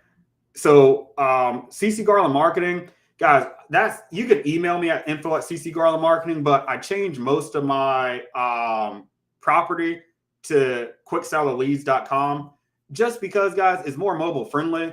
I love my CC Garland Marketing site, but it is funky whenever it shows up on like mobile and even on desktop too. And the checkout process and people navigating to certain play pages, it's just not as clean. So if you go to CC or quicksellerleads.com, you get the spreadsheet here, and it's an instant download to your to your device, right? And you'll get emailed it too as well. And also the cash buyer list and the Missouri, this 65202 list that I'm about to show you guys. I put this together for you guys as well. Just to give you guys a teaser, there's 849 sellers on it and 145 cash buyers. So you get both of those, guys. So an advantage of going with me, guys, versus doing a prop stream. And you may say, well, prop stream will give me 10,000 records for $97. Guys, I'm only selling these lists a limited amount of times, probably no more than 10. So I'm keeping track of everybody that buys. As soon as there's a 10th buyer, I take it down. And I'm updating these every quarter. Okay, so as I do these live, I'm going to have a different list for each zip code, right? So it's going to get to a point where there's going to be 100 of these, right? This is my first one in this series. I was doing custom list pulls for people, guys, but guess what I was charging? $997. That's just $1,000 for that is just a lot for people to pay, especially for at this time. The pandemic money isn't flowing around. I get it. On top of that, new audience, guys, people want to test you out, and so I totally get that. On top of that, too, guys, with this, I get data in my database and my data set that these other tools don't have. I'm getting my data from a title company, right? And this stuff is extremely updated. And there's homes. And I've done this same analysis. You can put the same criteria into PropStream. You'll probably only get 100 sellers versus 849 sellers. And this is how I'm able to go into markets unscathed. And I actually have people that say they've never gotten any other offers. What does that tell me? That tells me that there's dark spots in PropStream data. There's dark spots in Atom data. There's dark spots in DataZap data. There's dark spots in batch leads data, guys. You know, I don't say I do well, I used to do skip trace, I still do, but I don't say I do list pulling, you know, data management, REI SIF, PPC, cold calling, direct mail, text message marketing. I don't do all this, guys. I just specialize in one thing. That's marketing. Really, this is what I'm known for. I've gone off on some different angles the last couple of years to test out some different things, but really most people know me and found me through my marketing efforts. So I just wanted to tell you guys, keep that in mind. I pulled over 3 million records in this tool over here, and investor title toolbox. Okay, so quicksellleads.com is the place to go. That's where all my properties will be going forward. CC Garland Marketing, you can still email me, guys, at info@CC Marketing. So if you have any questions after this, like I'll drop it in the chat, feel free to email me at let me remove this here. Feel free to email me at info@ccgarlandmarketing.com. And that website's still up, but I'm not updating it as much, right? Anybody that has my courses and stuff, I'm mainly keeping it up for people that have courses on there. Okay. So to go back to this question, thanks for you guys for asking and for your interest in my services and products. Anything I'm offering to you guys, I use personally. I don't offer junk out here. So how do you avoid rental markets? What data points helped? Let me go back to my list pool or my zip code sheet. So this is our days on market. This is our median sale price, days on market, and then home sold. Okay. So if the median sale price is like under 300K, I would say that tells me that's most people are probably letting their houses go for around 80 to 100,000, right? That's a cash value. Okay. So if I do this equals divide by 2, I'm looking at 131. So half of 263 would be 131 is what the cash offer for homes are probably going for.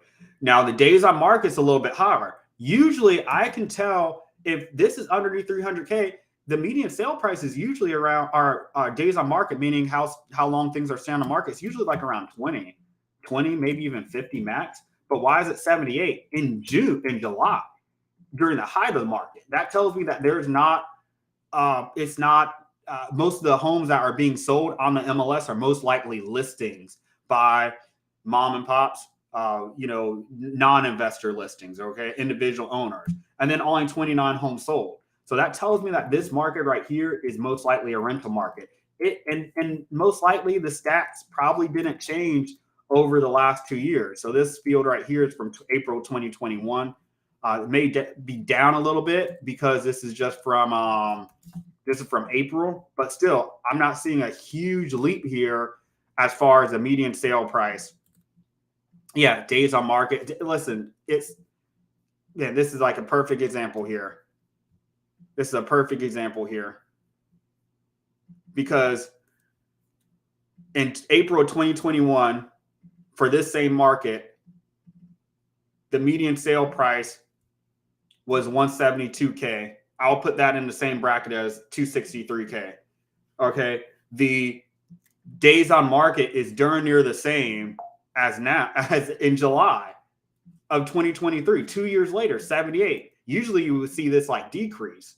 And then 7 homes sold. So the home sold volume was low. way less than 50. So what does that tell me? I'm thinking this. What you're looking for, and I'm not saying this is good or bad. This isn't good for wholesaling, but this is good for being in a rental market. You're looking for evenness. You don't want too many fluctuations in a rental market. That's why most rental markets that are really good are your Fayetteville, North Carolinas, your Hinesville, Savannah, Georgias, right? Fort Bragg, North Carolina, right? Well, I just said Fort Bragg. What's another military area? Fort Leavenworth, Kansas. Those make really good rental markets because the stats don't really fluctuate that much over the years. There's not like all these wide variations, okay? It's a very even keel. That's the perfect word for it. So what I'm showing you guys here is called trend analysis. This is comparing one period. Really to do a proper trend analysis would be to compare July of 2021, right, with July of 2023, okay? But guys, we're splitting hairs here. So, but if I were to actually do an actual trend analysis, that's what I would do. But you're just comparing one period to another period, right? And you're usually comparing apples with apples. Typically, you will want to do April 2021 to April 2023, okay? But I can still get an idea of what the market's doing based off of the data that I'm looking at right here. And I'm comparing the days on market 2021. If I saw this days on market go in 2023 down to like 30, I say, okay, it's a little bit hotter. If I saw the home sold go up to 50, I say, oh man, okay, that's getting hotter. No, basically the data set's staying the same. So that's how you determine a rental market. Let me know if that made sense, my friend. Let me know if that made sense. And that I was answering the question of how do you avoid rental markets? What data points helps you avoid those? Let me show you what a good wholesaling market looks like, and then I'll go back to my list pool here. But I don't think it ever gets. I don't think it ever gets too. I don't think I could ever talk about this too much, right? Reiterate these steps because all this, what I'm telling you guys, most of this is new to you guys, and it helps me to reiterate these points as well. So, what makes a good wholesaling market? Median sale price underneath 250. Okay, this is Akron, Ohio. Home sold, or I'm sorry, days on market underneath 50. So this is my median sale price right here. Days on market right here. Okay, and then we have our home sold. So as long as it's over 50, home sold. If it's under 50 days on market, and if it's under 255K, that makes an excellent wholesale market. And that's actually what I'm doing right now. I'm going through, and that's what gave me the idea to present this to you guys. I really want to get this out to you guys because I ended up downloading from census.gov all of the zip codes, all the MSAs, metropolitan statistical areas in the United States. I ended up sorting them by the MSAs that had over 500,000 in a population in 2020. Guys, we have 110. We have 110. So, guys, not all of these are going to be ones you want to go into, but I'm doing this exercise on each one to actually see if there are ones I want to be in. So, New Orleans looks like a good one, right? Actually, that's days on market isn't really looking good. That's an all right one. But if I have 110 zip MSAs, metropolitan statistical areas I can go into, it's all about prioritizing which ones I want to go into right now. Why do I want to go somewhere where it's going to be more difficult to wholesale in if I have 110 to choose from, right? Even if 10% of these worked out, that's like 10, right? Yeah, that's 10. But most likely it'll be like, even if 30%, that'll be 30. You know, I could probably find 50% of them, 50 MSAs that I could go into. Guys, so, and some of these I haven't even really heard of, like Provo, Utah. You know, Utah is that's probably affluent, but who knows? I'm thinking of Utah. I'm thinking of like Salt Lake City, but some of these other MSAs in Utah might be advantageous to go to. But in the East Coast, I don't know a lot of people that are talking about Utah. And if I know how to virtually wholesale, I have a great person to do boots on the ground. Guys, listen, it is invaluable having a good boots on the ground person. So I'm going, the ones that I highlighted are the ones that I've actually analyzed, and I have all these ones to analyze too. Guys, this isn't virtual assistant work. This is data analysis work. This is sitting here and thinking of the insights yourself, because this isn't data entry. This is me going through and analyzing these markets, and then giving you guys the actual good information that I'm seeing from them. So I'll do all the heavy lifting for you. Okay, let me go back to my list pulling, and then I'm going to oh, what's up, Yogi, my guy? I'm going to the next steps here. Nice. Okay, so Mara, he said Provo, Utah, and Spanish Fork is a go-to wholesalers. Go for wholesale. Listen, I didn't know that. I've never heard of Provo. If I haven't done this analysis, I wouldn't know that. So thank you for that. I appreciate you mentioning that, Mara. That's excellent. And Mara goes way back. Man, I gotta tell you about him. He was with me in I think it was 16 when I owned my first office.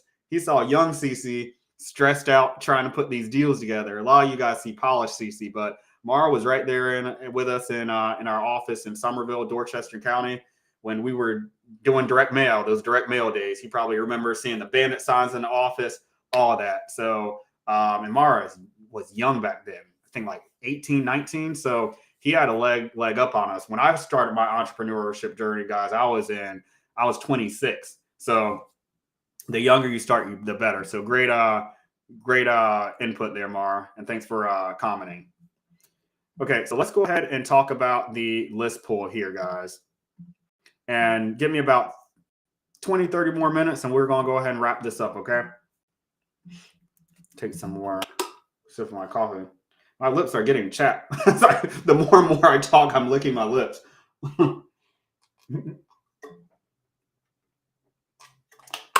It's on because I'm excited. Hope you guys are getting value out of this right now. And let me know if you guys are getting value out of this. This is what I'm going to be doing probably for my next several live streams. It's what I like talking about. It's what resonates with me, guys. I love talking about real estate, wholesaling in general. But this is really what gets me going here, because I found a long time ago, probably in 2018.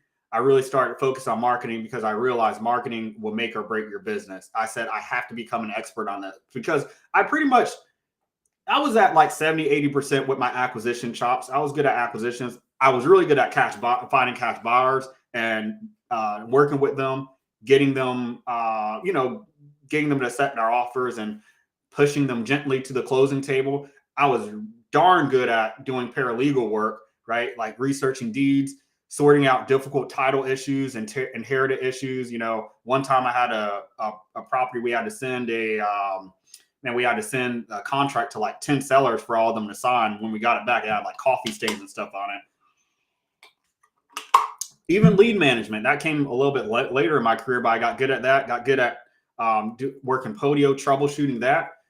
All that to say, guys, is that I was at a 50% success or optimization rate or more with all those other components I listed with you.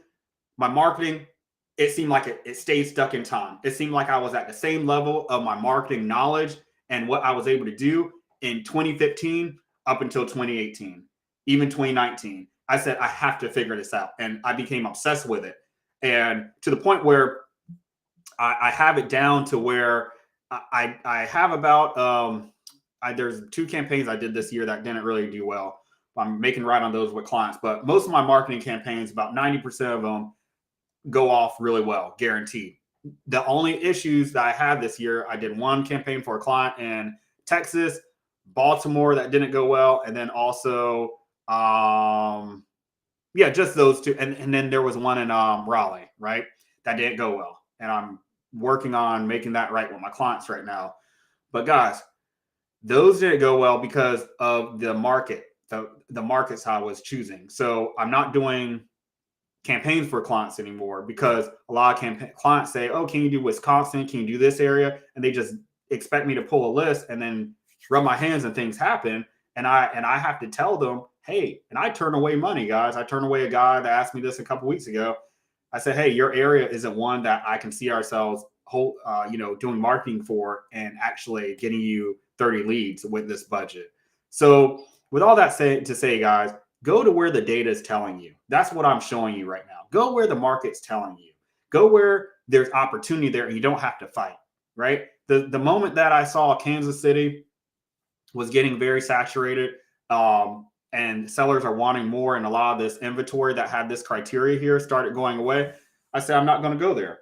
The moment I saw, or I'm not going to target there anymore. And that was a decision I made this year. The moment I saw that Houston, Texas started to have a lot of either very affluent homeowners that I was calling that wanted top dollar, or I had a lot of homeowners that were Hispanic that I was calling, I saw the demographics change.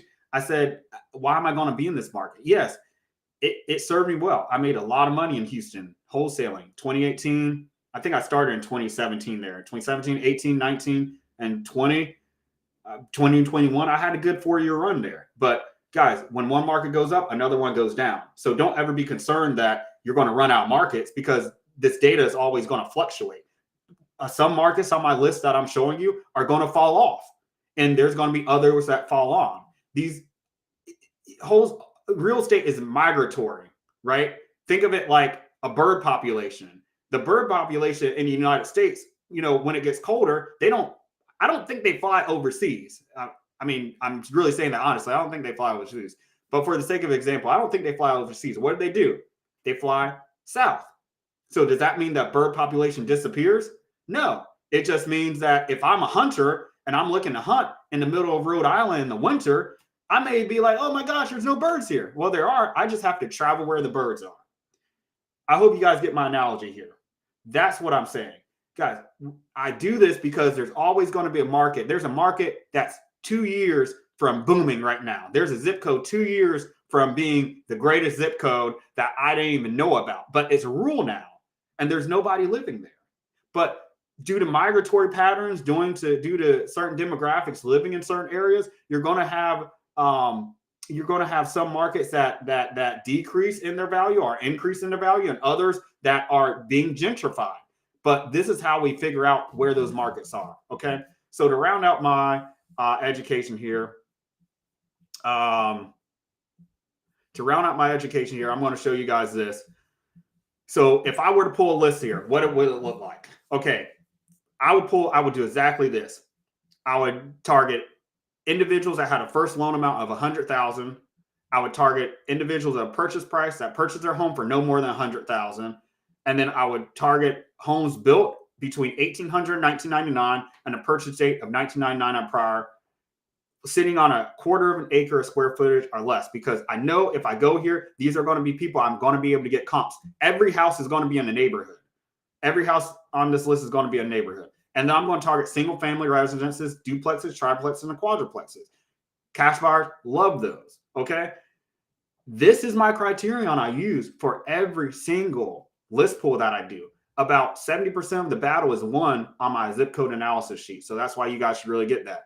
But the other half, not the half of the battle, the other 30% is in the criteria. So that's why people go get a list of code violations in one market and it not work well. And then in another market, they say, oh, code violations are the best thing ever. That's why somebody can get probates in South Carolina and say, man, probates suck in South Carolina. But in Florida, where it's easy to work probates, they can say it's good. Guys, this is how I make sure I have the same exact avatar every single year.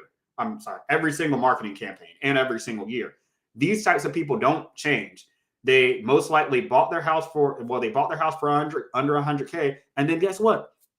These people right here, they're not going to be asking an arm and leg for their house, because in the markets that we're in, the zip codes are going to be underneath 250K. So they're not going to say, I need $1 million for my house. So when I get my count, these are all the zip codes these are all the homeowners I will pull in this zip code. Right. And I'm doing owner occupants and absentee. Let me see if there's a filter here, because I actually have this here. I think I'm missing a filter. It looks like I'm missing one. Oh, disregard. So I'm missing the individual. Yeah, I'm missing the individual filter. So let me do that. And it should be 849. So 849 people. Some of you guys may say, oh, that's not a lot.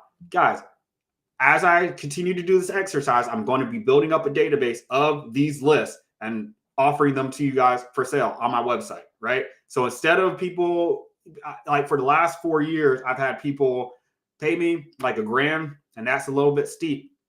And that's not accessible to everybody, especially if you're newer, in order to get access to my data. With this, I'm going to be selling about 5 to 10 lists, and that's it, right? That's it. So whatever I have on here, if a week, 2 weeks go by, if you're watching this live stream later, all these lists might be gone, because I don't want a whole bunch of people targeting the same list, because you might have a situation like PropStream. Okay. So let me tell you what I would do as far as cash buyers. And this is what I'm offering to you guys as well. So I have a cash buyers list too. So how do I figure out how to get cash buyers? You may say, okay, well, I have owner occupants, or I have sellers, but I need cash buyers. Guys, this is how you generate a cash buyers list. It's very easy. You do a full sale in the last 12 months. I'll get this in a second. Owner occupied, no. So if somebody bought their house in the last 12 months and they don't live in it, it's like, okay, that's clearly either a vacation house, or it's either an investment property, okay, that they're flipping. And I do a loan to value ratio of less than or equal to 1. So loan to value, you have to flip it around if you're thinking about equity. And loan to value is much more accurate than equity, because it's going off of, I'm using title data, is going off of whatever the mortgage amount is versus what the payoff is. Equity is estimated. You could just replace equity with estimated equity, right? That's not accurate. Those aren't fields that mortgage loan originators use. They might tell you what the equity is, but they're going off of the loan to value formula. I only use filters that title companies use, right? A lot of these filters that these list pulling companies use, they like add them themselves.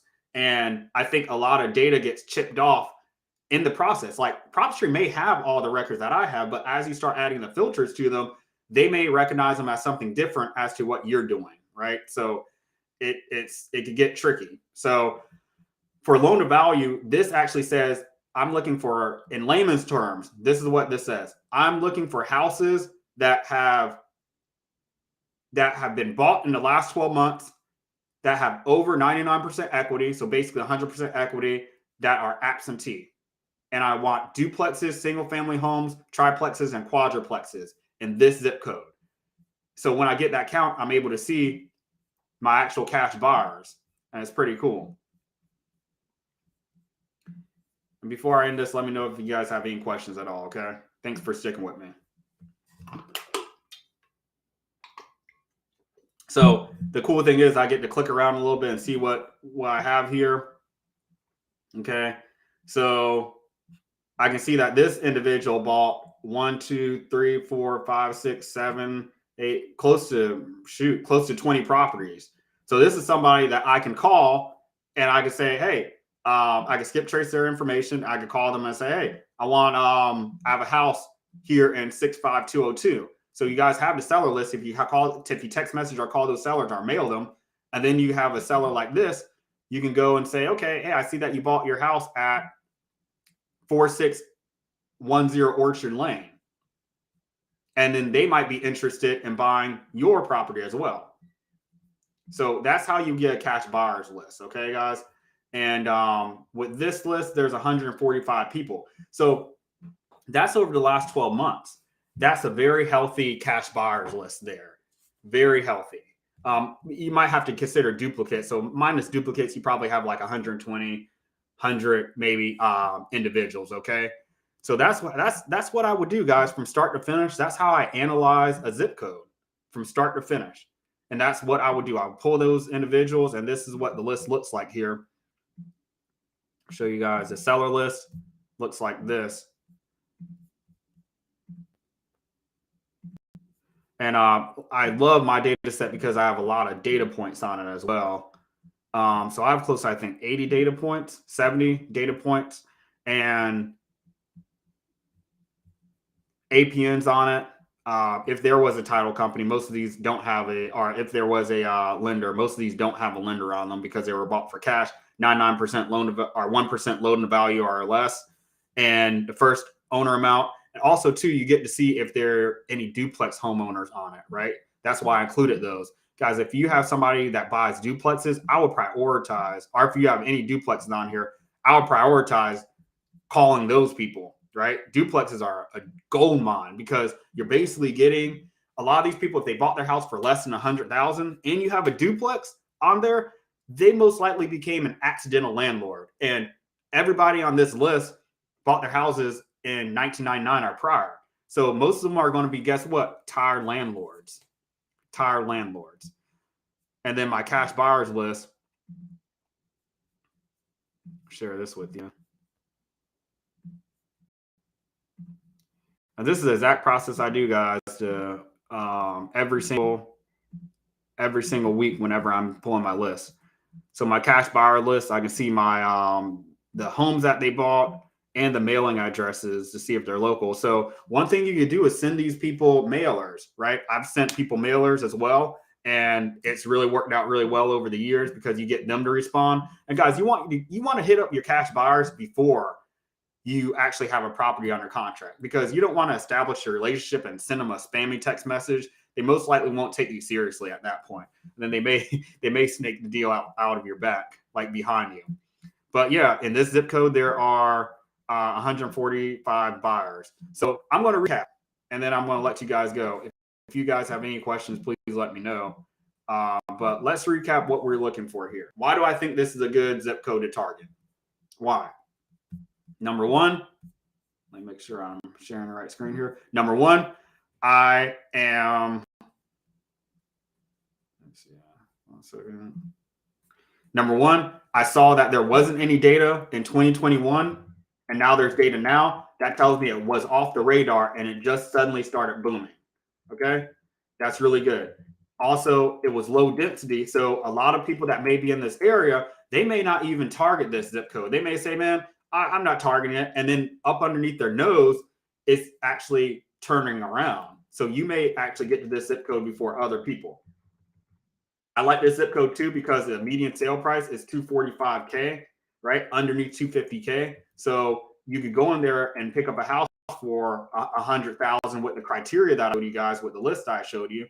And the sellers aren't going to want $1 million for their house because guess what? They're reasonable. They know they're not in a zip code where the median sale prices are 500,000. Also, too, there's been 236 homes sold in July with 1 day on market, meaning as soon as something's listed, it was listed for sale. Now, this did decrease significantly over the course of fall, and that has to be expected. But during the summer, it was booming. I like looking at the summer trends too because it gives me, if I see stats that aren't looking good in the summer, that tells me that the market's not good because it's not going to look any better in the fall or winter. So that's what I like about that area, guys. You guys got any questions for me at all? Any questions?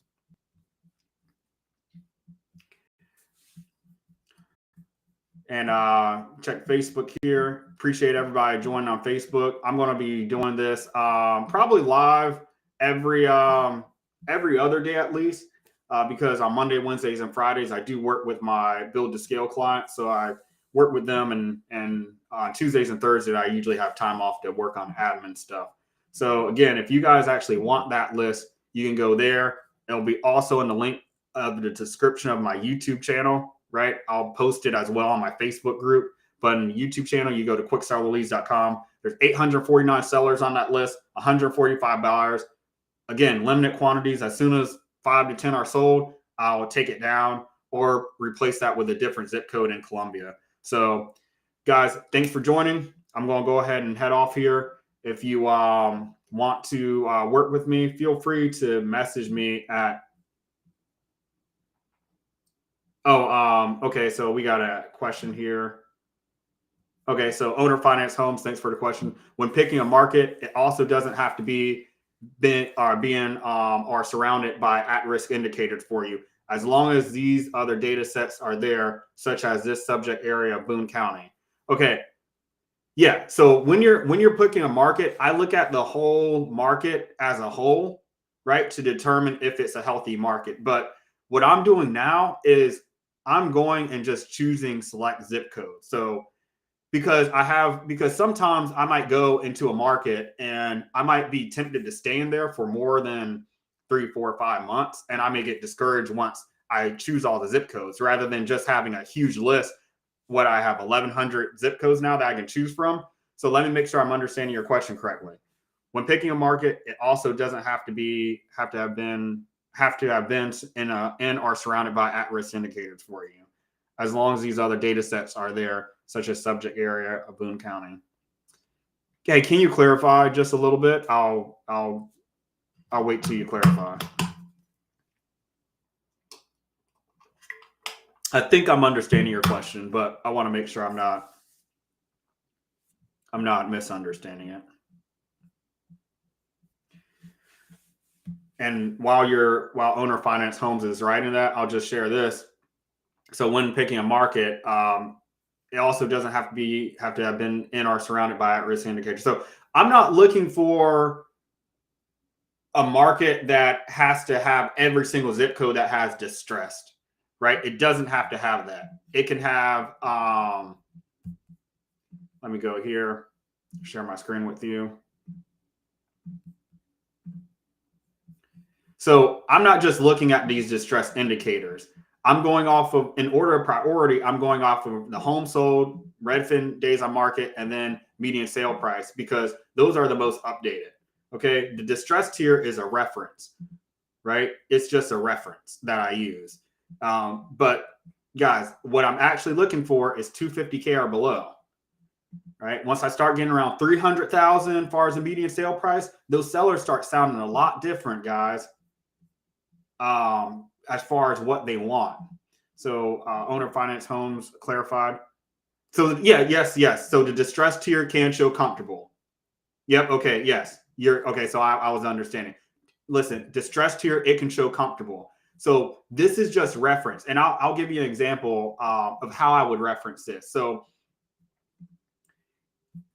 okay, so let's just say I want to pull a list in Akron, Ohio. I think this is a good market in this market. So if I go off of just home sold, look, I choose. Okay, so if I go by median sale price and I sort it by descending and ascending, and I choose all these are 50 homes sold, right? Actually, 1 second. If all these are 50 homes sold, and I don't have that filter 250K or lower, and I'm sorting this by median price range in descending order, so I'm not seeing it from lowest to highest. I'm seeing it from highest to lowest. This is a problem, right? Because I'll look at this and I'll say, oh shoot, if I only have like a $500 budget to do cold calling and to pull a list and skip trace it, I might end up pulling the same avatar. All these people are affluent. Now, I would say if I target these zip codes, those would be good to target, but I want to get some distressed ones. I want a decent mix of distressed zip codes. So if I'm going to only target 10 zip codes, it will be a shame if I target these zip codes right here and all of them are in prosperous, comfortable, and mid-tier and comfortable areas, right? That's not good. When you target individual zip codes, you know, this isn't as important as referencing this, but when you target a group of zip codes and you're doing one marketing campaign, you want to have a good mixture of the distress level, right? I prefer starting off with zip codes that are in ascending order, right? Like this. That's what I prefer, okay? And so Richmond, I'm sorry, let me go back to my stats. There was something I was going to reference. Okay, so yeah, this zip code is comfortable. But see, I don't mind targeting this because the median sale price is below 250K. So you can have something here that says prosperous, most likely a winner, but like this one is prosperous and it's 230K. I would still throw that into the mix. What determines if the people are cooperative or not, guys, it's determined by the median sale price. That's what you're looking at. Most likely there's a direct correlation between as the median sale price goes up, the affluency goes up, right? Median sale price goes down, the affluency goes down. But in this zip code right here, this one right here, 45248 in Hamilton, for some reason, EIG.org thought Prosperous was a good designator. It may or may not be, right? I use that as a reference, not an end all be all, because it doesn't tell me anything as far as the quantifiable filters on it, right? I'm looking at the most recent quantifiable. Remember, this distress tier is updated in 2020. Okay. While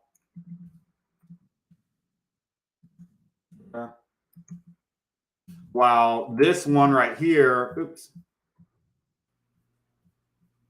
1 second. While this one is updated in July 2023. So you want to go off of the most recent data sets, okay? So 2020 with distress tier, and then 2023. For all I know, this could have been an incorrect categorization, right? This is just a reference, right? I don't use it to make any major decisions other than if I'm pulling a large list of zips, I don't want every zip code to be Prosperous, because most likely all these people are going to say, I want to, I love the seller voice, I want top dollar for my house. Oh, I know about this market. I have a lot of people hitting me up about this house. Blah, da, da, da. I need to take your contract to my realtor, to my attorney, to my da, da, da, da, da. You know, you're dealing with affluent people. Okay. So that's just something to keep in mind. Did I answer your question? Okay. Looks like I did answer your question. Okay, guys. So again, just to round up, if you guys want the zip code analysis sheet, you go ahead and get that. That's exactly what you're seeing in the background here. What comes with it, guys, is the master sheet, right? It's going to be this. All this stuff that I did.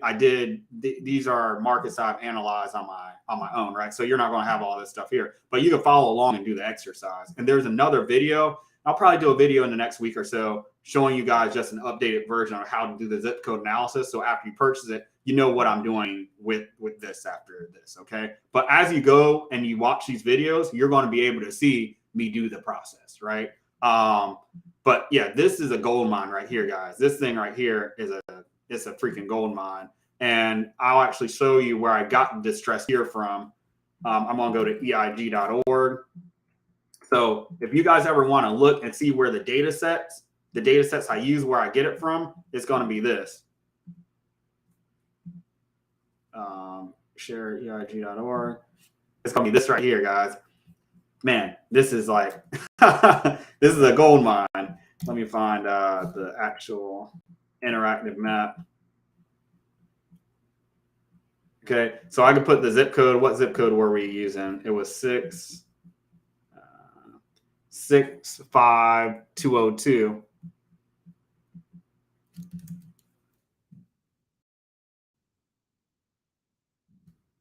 Okay, and you can zoom in, and so you can see that it's okay. So guess what, guys? This is I think, okay, let me see. This is mid-tier. Okay, interesting. So this, they must have updated this. They knocked this zip code down, and that's why I was thinking too. These zip codes are in flux. They knocked this zip code down. So when I got all this data set, they knocked it down from comfortable, and now it's mid-tier. Look. It got knocked down from blue to green. So that's what I mean, guys.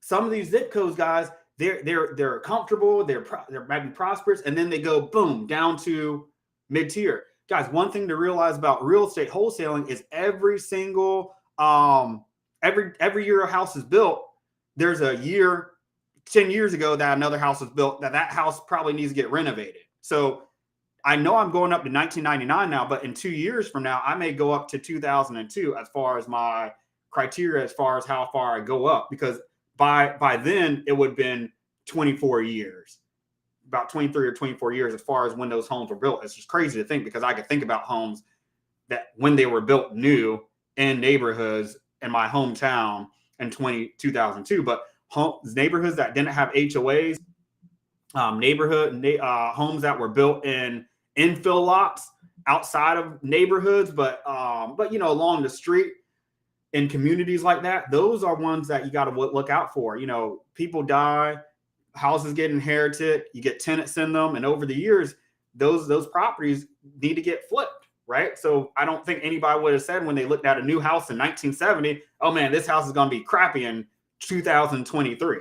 You know, they don't say that. So these zip codes are always in flux.